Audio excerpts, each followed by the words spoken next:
ფეხბურთში ეს იშვიათად ხდება და გაკეთებული აქვს კრუივს, მესის და ალექსანდრე კვერნაძეს ქუთაისის ტორპედოდან.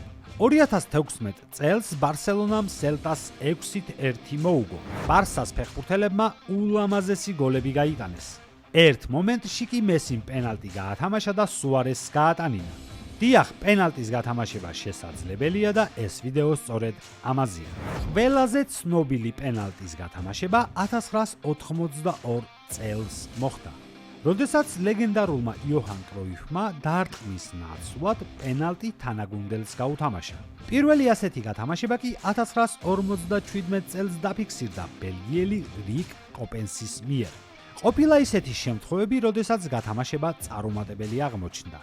მაგალითად, არსენალის ფეხბურთელებმა ანრიმ და პირესმა ვერ გაუგეს ერთმანეთს. პირველი ქართველი, რომელმაც ეს ეშმაკური ხერხი გამოიყენა, იყო ქუთაისის ტორპედოს ფეხბურთელი ალექსანდრე კვერნაძე. ეს ამბავი 1979 წელს ტორპედო ტერეკის შეხვედრაში მოხდა.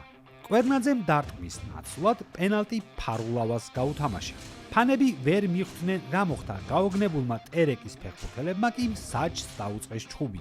გოლი რა თქმა უნდა ჩაითვალა და ტორპედომ ის მატჩი დიდი ანგარიშით მოიგო. თუ არ იცოდი ეს ამბავი, გაუზიარე ვიდეო სხვებსაც.